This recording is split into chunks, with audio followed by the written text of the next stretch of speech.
یاد رکھیں، ٹھیک ہے. اسی طرح جو ہے طبقات ابن سعد کی روایت ہے، روایت میں الفاظ اس طرح سے ہیں کہ آپ کے پاس ایک گھر تھا جو آپ نے جو ہے اللہ کے راہ میں صدقہ کر دیا تھا، لیکن آپ کی میراث کے اندر آپ کے پاس جو ہے 1,00,000 درہم تھے.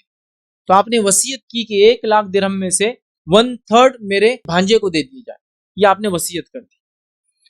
اب جب آپ کا انتقال ہو گیا تو کچھ لوگوں نے کہا نہیں اس کو تو نہیں دیں گے، چونکہ بھانجا ابھی بھی کیا تھا؟ یہودی تھا، وہ مسلمان نہیں ہوا تھا. ٹھیک. ماں عائشہ کے پاس بات گئی، لوگوں نے کہا ماں عائشہ سے کہ ہم کیا کریں، صفیہ نے ایسی وصیت کی ہے. ماں عائشہ نے کہا اللہ سے ڈرو، جو صفیہ نے وصیت کی ہے وہ دے دو. لیکن آپ ایک مسئلہ ہے سن لے، ایک مسلمان کسی غیر مسلم کا وارث نہیں ہوتا اور ایک غیر مسلم کسی مسلمان کا وارث نہیں بن سکتا.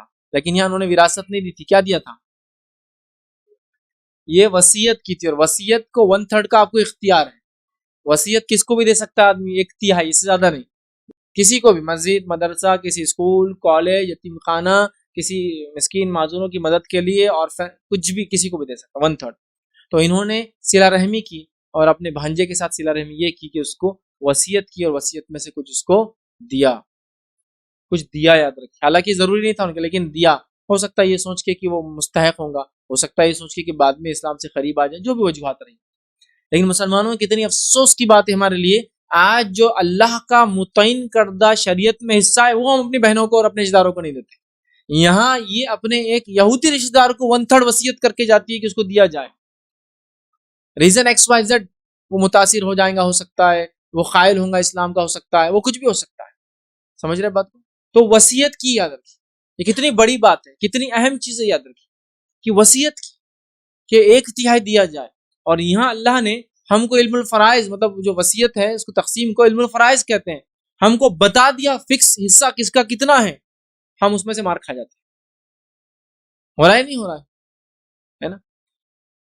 دینداری کا عالم یہ ہے کہ نمازی، روزے دار، زکاتی، صدقاتی، خیراتی اور کیا کیا ہے، پورے ٹائٹلز نام کے آگے ہے، حاجی، الحاج اور بھی کچھ ہوں گا.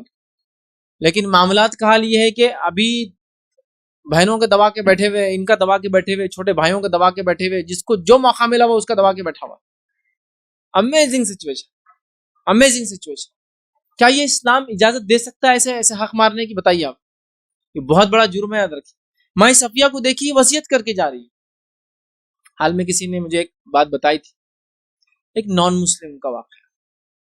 ایک مسلم صاحب ہے، انہوں نے خاندان میں نکاح کیا، ان کے خاندان والے پورے نان مسلم، مطلب ایک مسلم نے نکاح کیا ایک خاتون سے جو نان مسلم فیملی کو بلانگ کرتی تھی.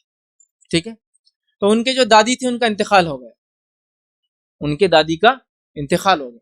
ان کے شریعت میں، ان کے مطابق مذہب میں یہ پراپرٹی ڈسٹریبیوٹ نہیں ہوتی. وہ جو گھر کا بڑا ہوتا ہے وہ رکھ لیتا ہے پوری چیز، اور وہ دوسروں کو جو دینا چاہے دے سکتا ہے، یا پھر وہ ول کر سکتے، وصیت کرتے قانوناً، جس کو بولتے ول. ٹھیک ہے، وہ ول کر سکتے. تو اس خاتون نے مرنے سے پہلے ول لکھ دی، وصیت کر دی کہ وہ دادی تھی سمجھو، تو میرے بڑے بیٹے کو اتنا، چھوٹے بیٹے کو اتنا، اس کو اتنا، بیٹے کی بچی کو اتنا، اس کو اتنا، اس کو اتنا. ٹھیک. پھر اپنے مطلب جس کو بولیں گے پوتیوں کے شوہر، مطلب اپنے ان کے داماد بولیں گے، جیسے پوتی کا شوہر، اس کے لیے وصیت کر گئی کہ بڑی پوتی کے شوہر کے لیے اتنے ہزار، چھوٹی پوتی کے شوہر کے لیے اتنے ہزار، اور میری وہ ایک پوتی جس نے مسلمان سے شادی کی اس کے لیے اتنے ہزار.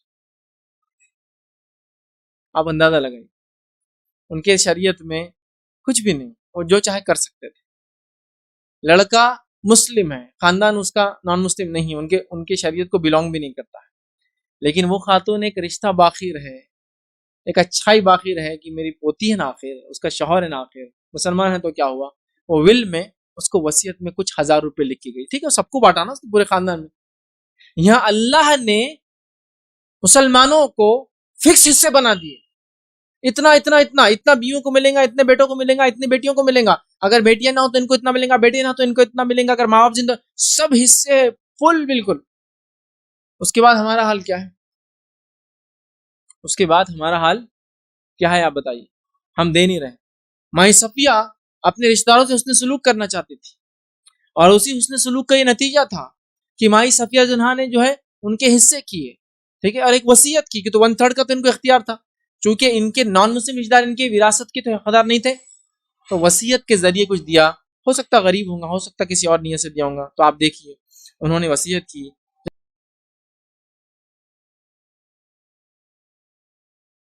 السلام علیکم. آپ بھی ہمارے اس کام میں تعاون کریں اپنی زکات و صدقات کے ذریعے. ڈونیشن ڈیٹیلز کے لیے ڈونیٹ اس پر کلک کریں. اگر آپ کو ہمارے ویڈیوز پسند آئے ہیں تو اسے شیئر کریں اور ثواب کے حقدار بنیں. روزانہ ہمارے ویڈیوز کو پانے کے لیے ہمارے یوٹیوب چینل کو سبسکرائب کریں اور بیل آئکن دبائیں. ہم سے دیگر سوشل میڈیا پر جڑنے کے لیے ویڈیو میں دیے گئے آئی ڈیز کو سرچ کریں. جزاک اللہ.